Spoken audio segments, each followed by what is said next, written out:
Forward.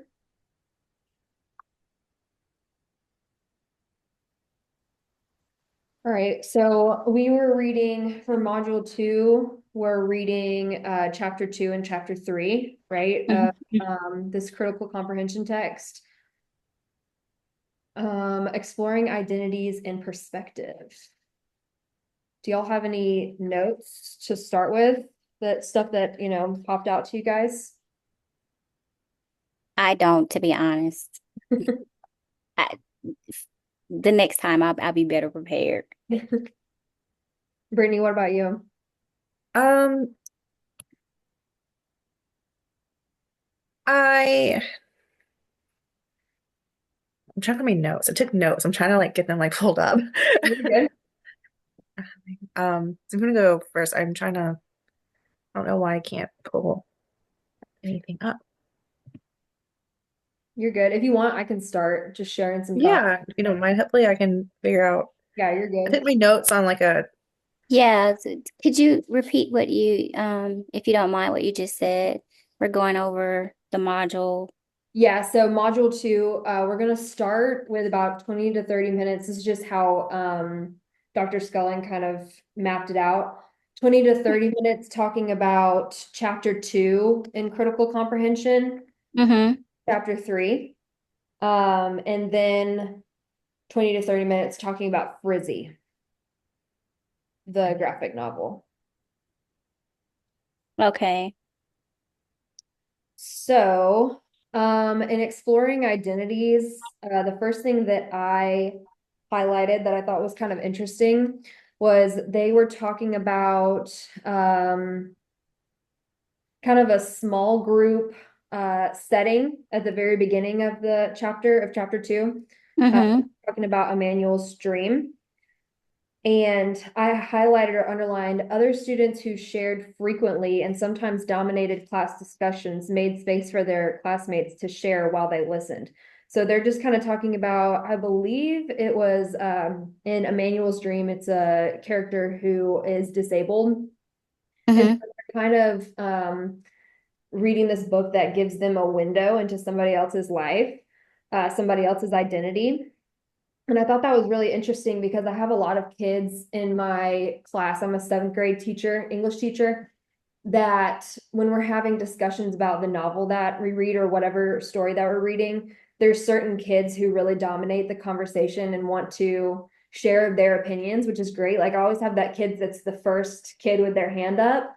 Mm-hmm. But I like that, when you're reading about other people's identities, that, maybe that one kid who dominates the conversation, they can't really relate with something as much, that they kind of have space to listen to other people. Right. I thought that was kind of interesting. yeah, Are I you? always try to like get my kids to like because I we always have it like have the kid that always wants to like answer. And I just have to say like, all right, I want to hear from someone else. I say Yes, that. I experienced that today also. I have a student that is blind. Oh, wow. And yeah, so that's kind of new to me, but I'm 12th grade. So I find that, because of his, disability that, the kids it's almost like taboo. The kids are somewhat afraid to communicate with him because of his disability. But if you look beyond that, because I noticed that one of my students asked the paraprofessional that follows him if it was okay if he talked to him in the Mhm. discussion. So I found that to be kind of odd Yeah. because, he's just like you and I, but he can't physically see. Yeah. So I'm like, well, why would he? But I guess he wanted to make sure that it was okay and that, the comfort level in communicating with someone that's different from him was okay. So he sought out approval. Yeah. That's really interesting. Yeah, I do kind of get that, like you said, taboo. I mean, I don't think I've ever even met somebody who is, I think I've met one person who's blind, like Yes. I don't know, maybe there's not as much representation as there should be. Right. And a lot of schools, I think from my understanding, it's like one of the the only school in the district that actually has that program. Hmm. And so it's been interesting for me Yeah. also to see kids walking down the hallway and not being able to see, and they have their walking stick, you know. So but they hold, I mean, they're just like you and I, they hold conversations, they participate in the class jokes, you know. Yeah. So yeah, so Mhm. that's been very interesting for me. Yeah, that is interesting. Yeah, I used to work, I was a self-contained teacher last year. So we would like take the kids and go like to the to the library or to the playground, and just like we would have some of the older kids who kind of like went out for like specials and lunch, Hmm. like seeing them interact and having like the gen ed kids, like they'll come out and say, "Hey, like, can I play with so and so? Like, is it Right. okay?" And they would always ask, like, "Is it fine?" Like, because they don't, because we had some who were like really like small and fragile, and so they were like being cautious. But then there were some like I think who they saw to be like very like aggressive, like they would like get freaked out. Yeah. That's what And I so it was know. really, Go ahead, I'm well, sorry. it was just really interesting. Sorry, you're talking. Yeah, it's just very interesting to see how they can have a softer side to them when they're engaging with, individuals that they don't normally communicate with, Hmm. and you can see the banter between someone that they maybe have, say, gone to elementary school with for a long time, possibly middle school, and then they roll over to high school, and it's like that sibling rivalry type relationship. Hmm. And then, when they have someone with, like I said, a disability that's blind, you see the softer side. You see the difference in like, wow, you're not as bad as I thought you were. You Hmm. Yeah, I teach sixth grade, and then on like the flip side, like I have a resource room, and a lot of my kids don't want to be perceived as different in any know? way, and so they like they hate it, like because we'll have kids who come from self-contained who are now in like my resource class, and so they definitely see like the huge like gap Yeah. between like, and they so I think they feel like there's a stigma. And so some of the kids in my class just don't always say the nice things to each other. Hmm. Um, but they just definitely sometimes they can be understanding and sometimes I feel like they can be really cruel to each other. And I Yeah. have to like say, hey, pause, no, this is not appropriate. We're not saying this. And I think it just comes from a fear of like not being different. Hmm. Mhm. So what is I know a self-contained classroom is a classroom that is all special ed, special Mhm. education. And then a resource room is like where they're kind of being pulled out to get some extra help, or what is that? What's a Okay, resource? so last year I was in a self-contained teacher. So there are kids who can't be in a general ed class. Like their abilities are so severe that they um that can either be like the majority of them were nonverbal. So I had 10 kids in my class and six of them were nonverbal. Um they had autism, they I had one traumatic brain injury. Like for some reason or another, they just cannot function in like a general ed class. Right. My resource and they have IEPs. My resource class, they also all have IEPs. So I'm also a co-teacher now as well. So two of my periods I co-teach and Mhm. I serve like the kids who have like IEPs and like the general ed class. And then I do one segment of resource LEA. So I'm their English teacher.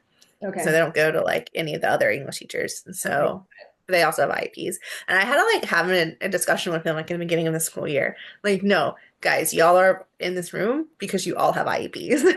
Mhm. It is straight. Yeah, and an IEP just means you need help. So like whatever like stigma you have, like some people just have dyslexia, some people have ADD. Like just because you need help does not mean it's bad. It just Right. means Right. you need help learning. and we're going to help you learn. That's all it means. And Yes. so like having to like have that conversation with them, I think was very much needed for my class in the Yeah. beginning. Especially you said is a sixth grade class. Hmm. I teach a sixth grade class too, sixth and seventh grade. That's a tough age of like you're coming from elementary school and you're starting to kind of like on the topic of identity, kind of Hmm. establish your identity as a young teenager that's kind of growing up and starting to kind of recognize like your peers around you a little bit more. You're more aware of yourself and how Right. your peers see you. So I Mhm. definitely get that as well. I teach at the Bedford School is a private school for kids with learning disabilities. Yeah. They definitely it's a sweet school. I don't see a lot of like bullying around like the topic of disabilities because Mhm. everybody knows, and we call them learning differences. Everybody knows that they have a difference there and that they're there for a reason. And so it's kind of like a common ground. Like, but like you said, there's a stigma like outside of the Hmm. school.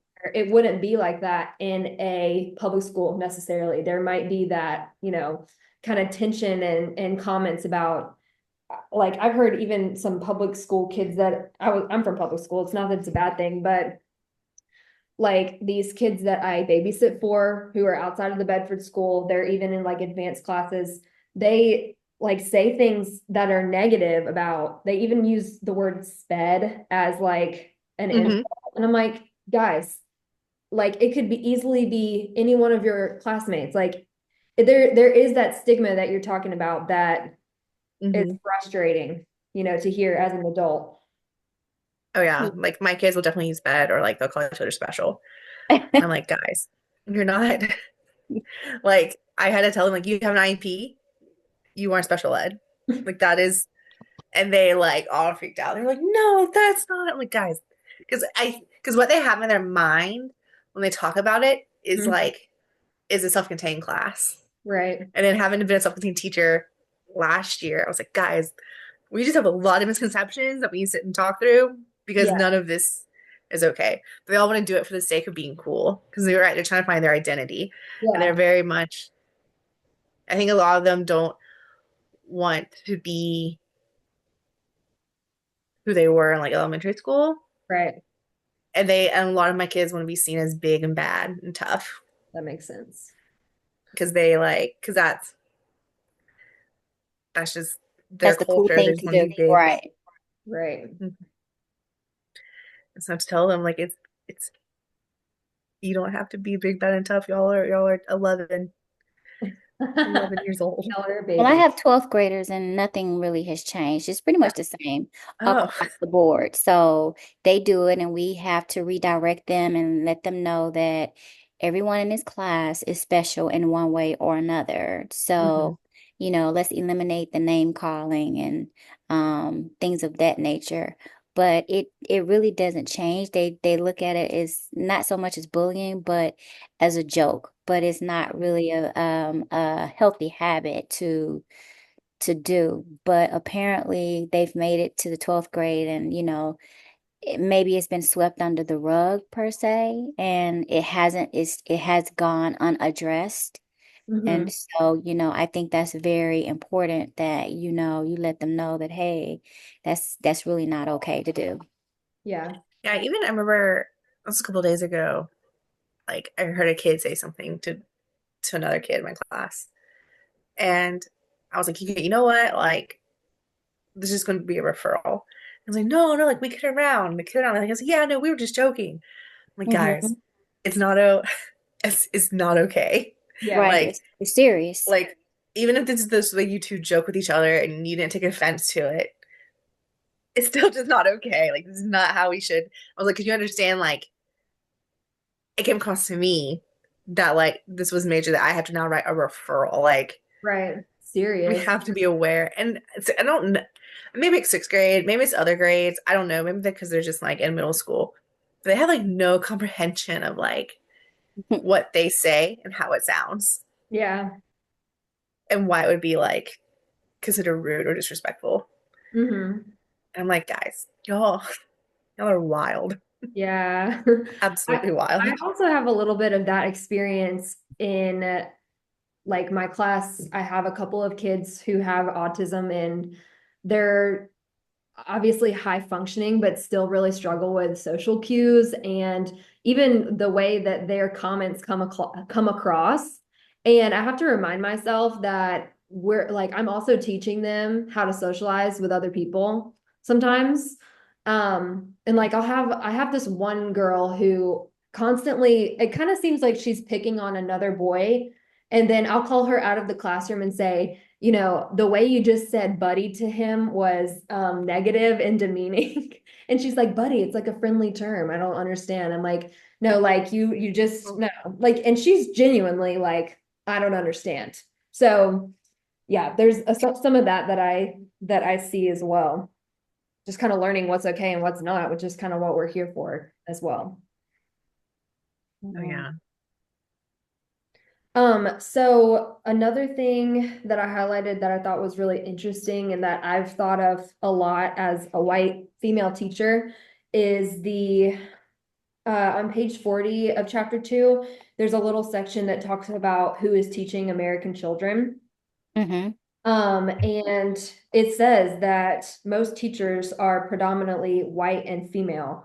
And I have a my fiance teaches at this school too, and he is a white man, and he's the only male teacher. And so you can see like how the boys, especially, like really connect with him as they are growing up. You know, the male students are kind of growing up and forming their identity.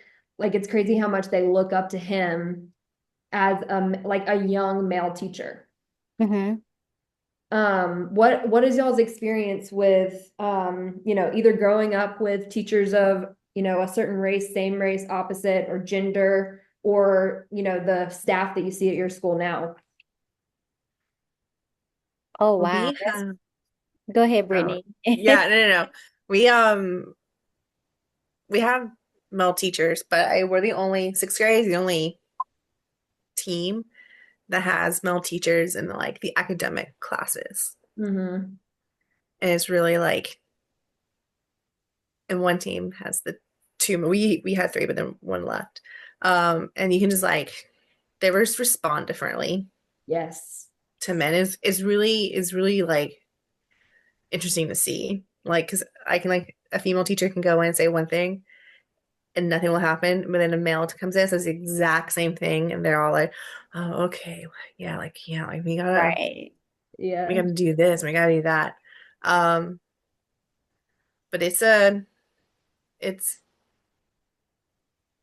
like watching the teachers though that don't have any like males like on their like hall though, like they're like they don't mean but like they are no joke. They mean business. Yeah. And like the students like know that. Like they like hold their own. Yeah. But I was like thinking about from my own experience, one of my favorite teachers was a male teacher, my third grade teacher. Yeah. And I think just because I don't know, I was also at a new school, so it was like all new experience. And so I think I had a lot going on my third grade year. But Mhm. um they just I think they just bring a like an energy or an aura or For a sure. vibe, whatever you want to call it, to like a place. And I think for kids who always see the same thing, it's new and exciting. Yeah, It's kind of absolutely. like whenever like you go somewhere and you want to like be on your best behavior. It's like, oh, we Hmm. gotta like do this. Yeah. Um, so that's my thought on it. I wish we had more male teachers. Hmm. Their Um, presence seems to like calm things down. Hmm.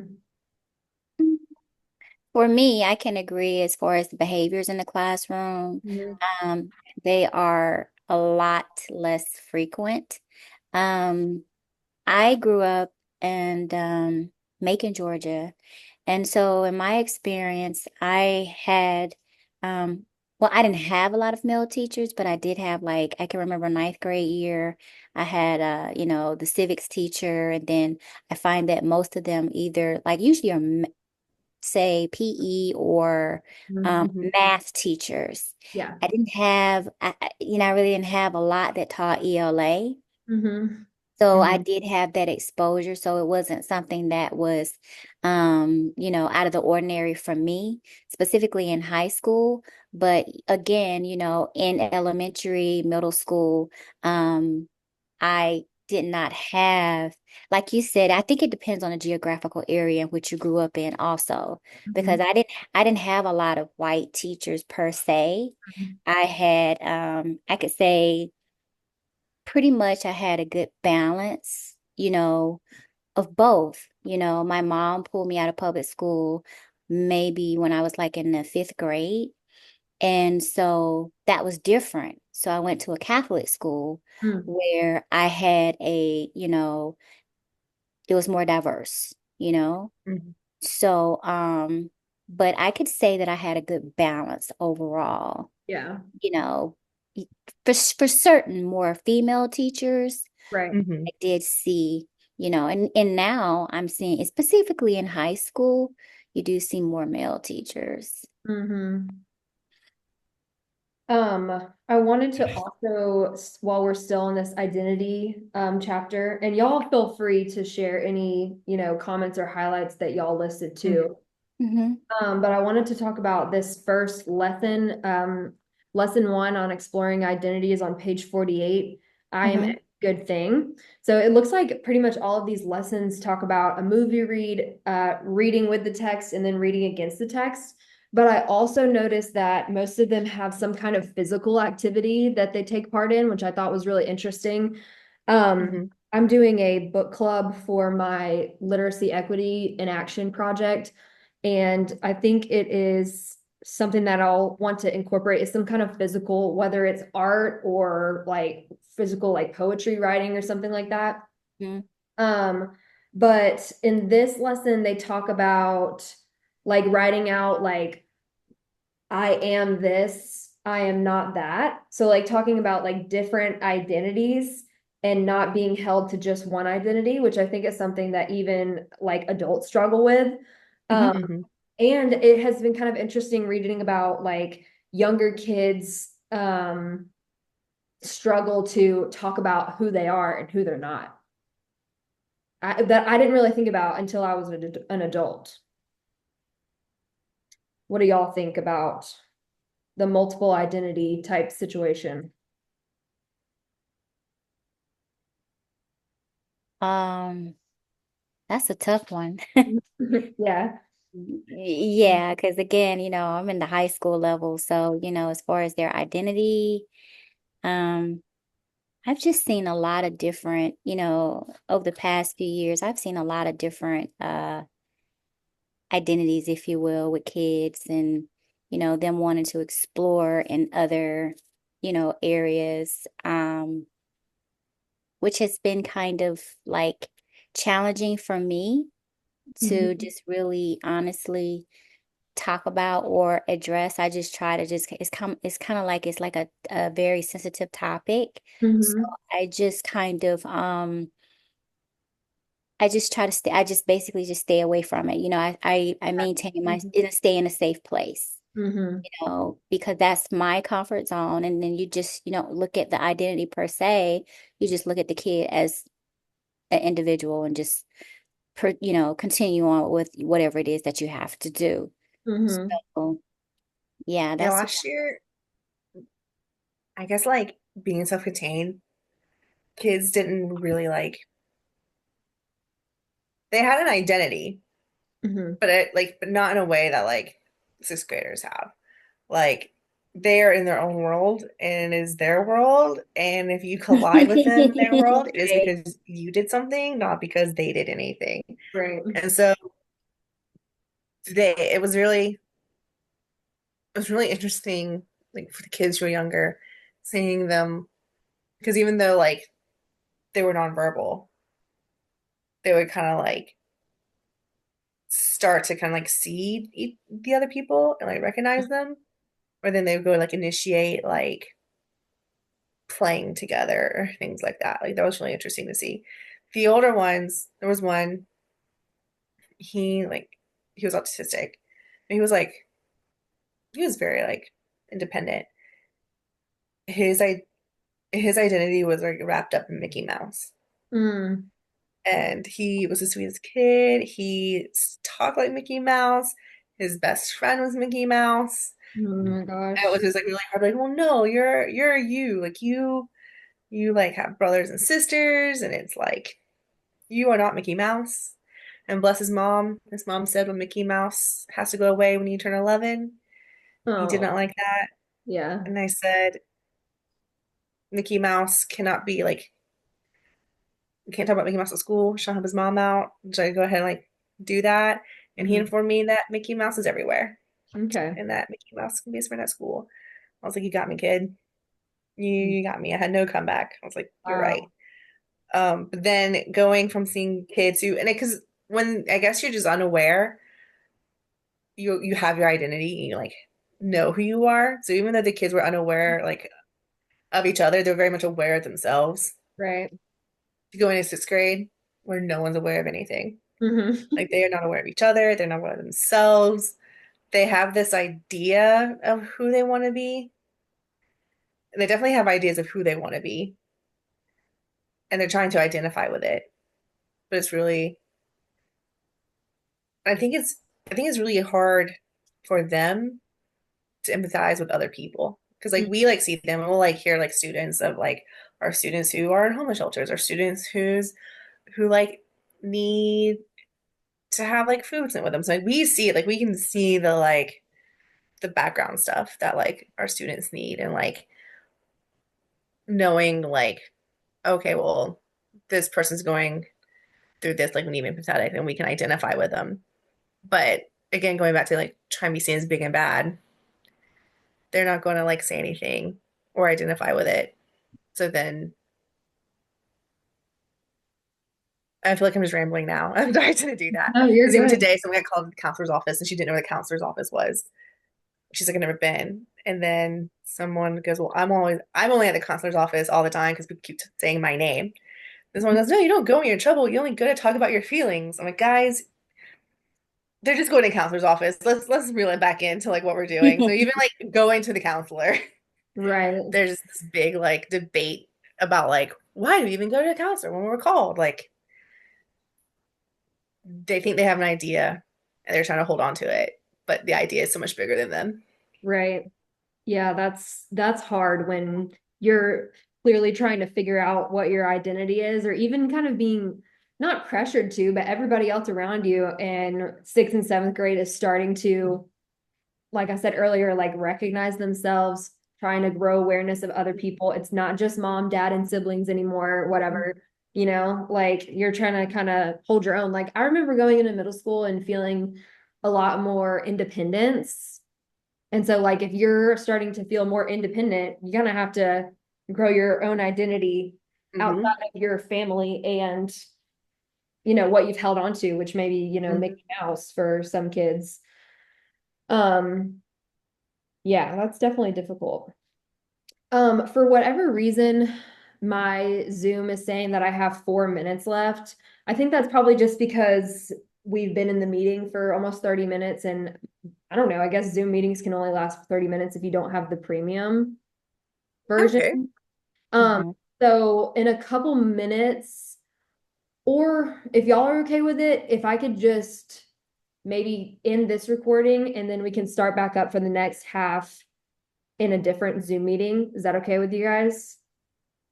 Yeah, I don't mind. Yeah, Yeah, I don't mind. Okay. that's All right. perfect. I'm just gonna end this 1 hour time limit. I checked this book out at the library because usually I read books on my Kindle. Mhm. So, but felt like a graphic novel was kind of hard on a Kindle. So my kids love graphic novels. Oh, I think it's interesting. I actually downloaded it on my Kindle to read on Really? my iPad, so I Oh, can like blow up the pictures and like see everything. yeah. I like that. That's a good idea. Yeah, I loved also the illustrations and the colors. I loved how girly they were. Oh, yeah, the illustrations were really good. I really liked how it showed like the pressure from like her family, like the like Mhm.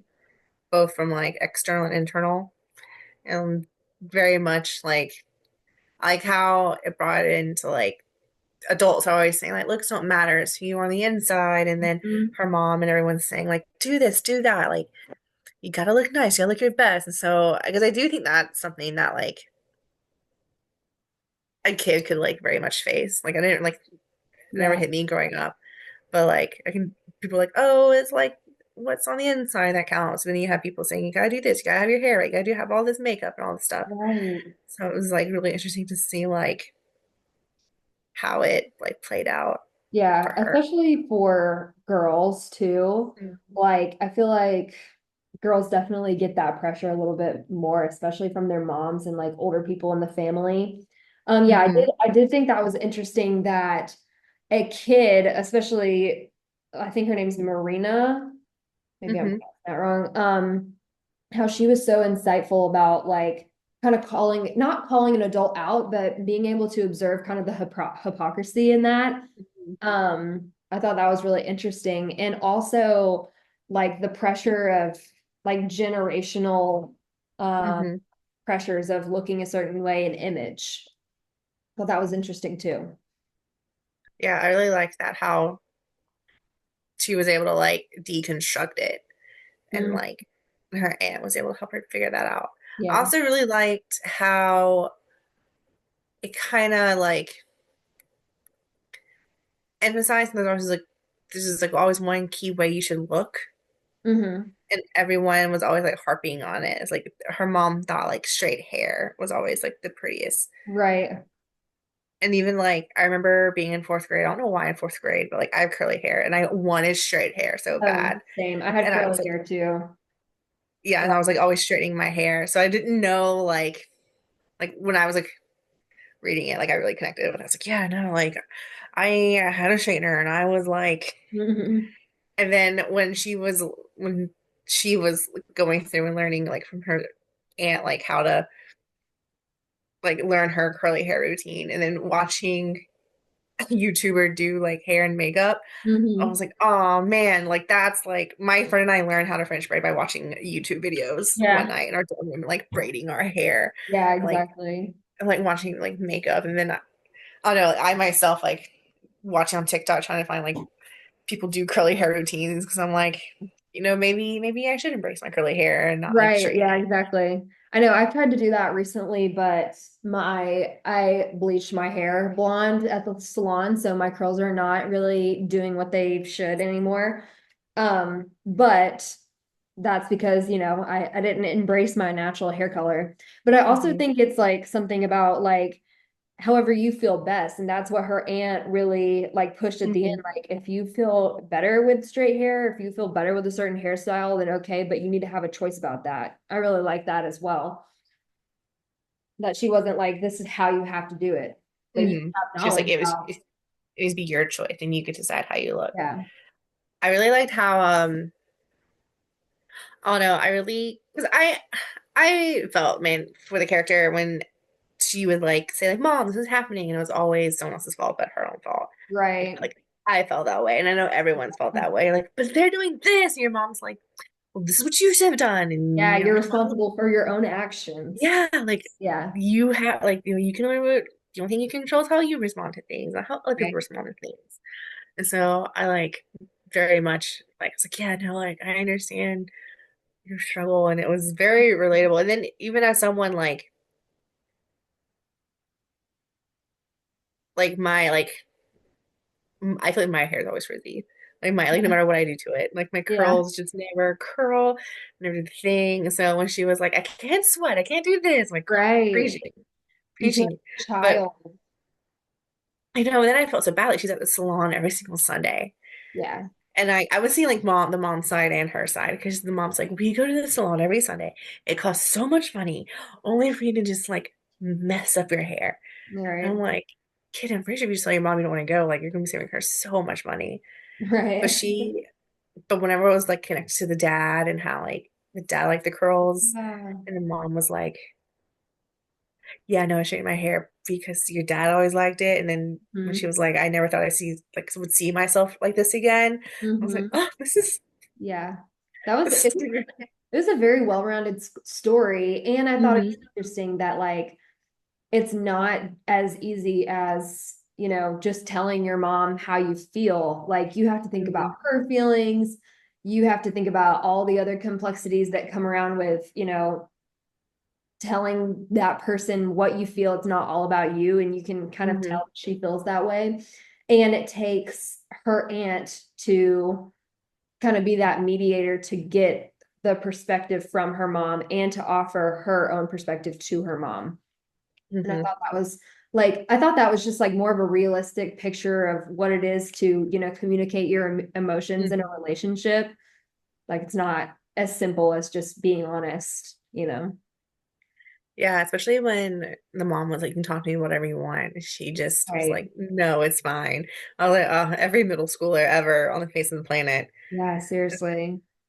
I know And then, even go ahead. oh, I was just saying, like, even when the scene when she and her mom are like sitting on like the floor in the kitchen and they're like holding hands, she's like Mhm. telling her how she feels. Yeah. I was like, oh, I was like, yeah, I feel like most middle schoolers, I guess I assumed she was middle school because that's just the Yeah. setting. Feels like middle school. Um, Yeah. yeah, I was like, man, I just feel like that always tends to be the breaking point with middle schoolers.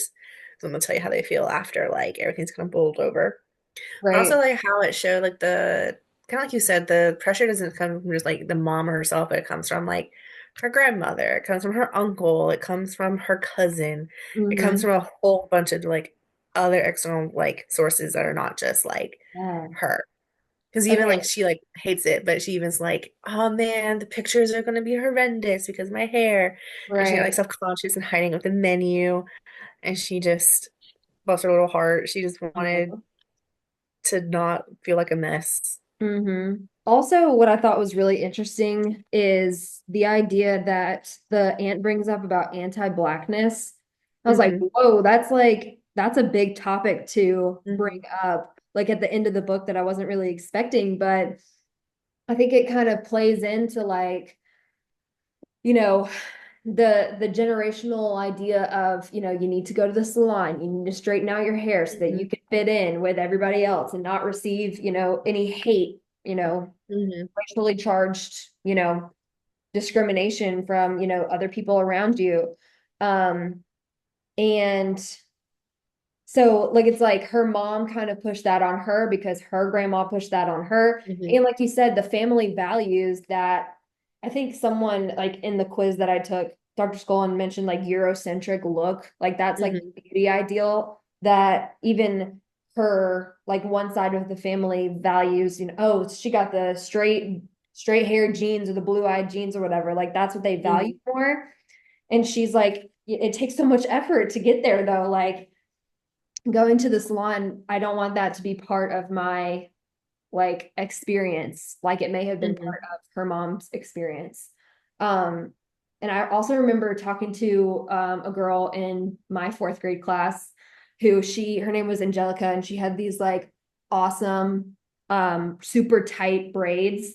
And I would ask her about like how long. She's like, it takes forever and it hurts so much. But she's like, that's what it takes, to get my hair like Hmm. this. Oh my goodness, no. I liked how, because the sister that she, not sister, her cousin that she envied Mhm. had Yeah. like wavy, kind of straight blonde hair. And she was like, she had Mhm. everything like I wanted. Right. And then I liked how her best friend like stuff for her for everything. Like, no, like you're great, you're amazing, you're awesome. Hmm. And I think that like it just kind of like even when you have support of friends and Hmm. like because like even her cousin, like her other cousin who was in the closet, was like, oh man, like she's the worst, right? Like you Right. can still like feel that like sense of like pressure and loneliness from like everyone else. I did like how I guess I wasn't expecting it. Like when she was like telling her mom like I want my hair to be curly, and her mom was like, well, no, we have to like look a certain way. We have to like look our best. We have to do this and we want to fit in and do that. I was like, oh wow, like that's like a really heavy thing. And Yeah. it goes back to like that's what her mom because it goes back to like she had the same kind of experience where she like let her hair down and it got like and she got made fun of Right, and she got to yeah, school. at her school. So, and I wish that like maybe if the mom had been more honest and she had told her daughter that story Right. maybe sooner. Like it could Mhm. have like saved some grief. Because I think parents are often like because the mom was doing that too. Like if you just listen, this would happen. If you just listen, like listen to this because I've done it. Like then they don't really like explain it. So I feel like if the mom had just in the beginning been like, hey, I understand, Yeah, but here's why you should listen to me. right. Because I like but also as like as a teacher, if I tell my students something, I'm like, no, just can you just trust me, just do it. And the student's like, why? So like, but also like, I see both sides. Like as a kid though, it's super frustrating. Yeah, I also think like it didn't really matter for me growing up. My mom telling me about her experiences or my dad telling me about, his experiences growing up and his mistakes that he made. I'm like, okay, and I went and made my own mistakes. Some of the same mistakes, like, and I know my parents had, they had good intentions telling me the way that they messed up growing up. And like you said, maybe it would have helped for her to be more upfront about that. For me, it did not matter to me whatsoever. Like that was in one ear and out the other for me. So I don't know. I think there's Hmm. also kind of that stubbornness of a kid who thinks that they know best. With Hmm. her, I feel like with this main character, like she did something like she got in the shower to like make her hair curl up because she was just curious about it. It didn't work out. Like she seems very like determined to do things her own Hmm. way a little bit. And she couldn't even just, she was also very outspoken. Like, why She was. does everybody want me to be a certain way? Like I wouldn't have been able to verbalize that at her age, I feel like. Oh yeah. She was definitely more self-aware than I was at her age. Yeah, absolutely. 100%. For No, I sure. really I think it's interesting that like even going to a salon where like people go to get different hairstyles. She Mhm. only was ever allowed to get like the one. Right. Like she wasn't allowed to like venture out or to do Mhm. anything else. And like the pictures like show like there were several people like at the salon like doing different things and eating food and doing all the things. So I feel Mhm. like she would have seen other like hairstyles or whatever, but the fact that she only ever got her hair straightened, I was Yeah. like, man. Yes. Yeah, and the hairstylist is like talking about she's not the only one doing it, but she's like getting that commentary about good hair and bad hair. Hmm. That's that just kind of like goes to show how powerful your language can be around, Hmm. certain things that surround somebody's identity. And like hair is a big part of identity. Like I think maybe they mentioned in this one, like your hair carries like, your ancestors' like culture with Hmm. you as well. And it can be that or also just like something that makes you look different from other people. Like nobody's gonna have Hmm. the same kind of hair. And I found that connection with a book that we're reading about the Holocaust, Hmm. um, and talking about, like shaving the The Jewish, head. yeah, the Jewish people in the like camps and stuff like that. Like it takes away their identity and makes them Hmm. like subhuman, basically, like Hmm. taking away that Dehumanizes them. choice that they could have to style their hair. I was talking about that with my kids, and they're like, "Oh, wait, like actually, my hair does hold some identity," which I thought that was kind of interesting. Yeah, can't remember. Honestly, it was Night. I can't remember. But it talked about like them growing up and like going through the Holocaust. Hmm. And it talked about how I think when they were liberated or something, the women were given red lipstick and Mm. how that red lipstick just gave them part of their humanity back and how like much Yeah. it meant to them. And like I remember reading that, so I was like, oh wow, like that was like I don't know, that was like an eye-opening moment for me when I read Yeah. that and how like she like held it. I was like, goodness, like Yeah. that's like a realization. But Right. definitely, yeah, hair is definitely a like even like for me, like people are like, oh yeah, I recognize you by your hair. Like I when we have to do our observations after we Hmm. record them in last semester, I met my professor. She's oh yeah, like I saw yours because I remembered your hair, and I was like, Thank Yeah. you. Yeah, that's what people can remember you by for sure. Yeah, so like when when her aunt was like, no, like curly hair is great. Curly hair is beautiful. I'm like, yeah, like I gotta like tell myself because I got kind of get like subconscious, especially when like I was another teacher was like, oh man, yeah, I miss something like flip your hair or whatever. And I'm like, is that a good thing? Is that a bad thing? Like I assume Right. it's a good thing because you're telling me, but then I get Yeah, subconscious. that's funny. So I definitely understand when Yeah, that was a good one. I liked that. Mhm. Okay, well, I'm probably gonna go listen back to this so that I can take Okay. some better notes, but I do think I have Yeah. some good ones. Um, are you able to meet next Wednesday at the same time? Because our next one is due, I'm pretty sure, the following Sunday. Yes. Okay. And I can email Kristen and Claire and see if they're available too. So that we can go ahead and get started on the next one. I guess Yeah, what or they just like emailed, they just messaged or someone just messaged our group. Yeah, this time works great for next time. okay, cool. All right. Well, I'm go ahead and end it. Thanks for Okay, do chatting. we um so okay, so maybe I'm just so are you gonna email us like the notes and we just upload them individually? I will upload them. So I think only one person has to. I'll read back about that, but I will probably type them up and have you guys just look at them Okay, before I send them in and see if you want to add anything or edit anything.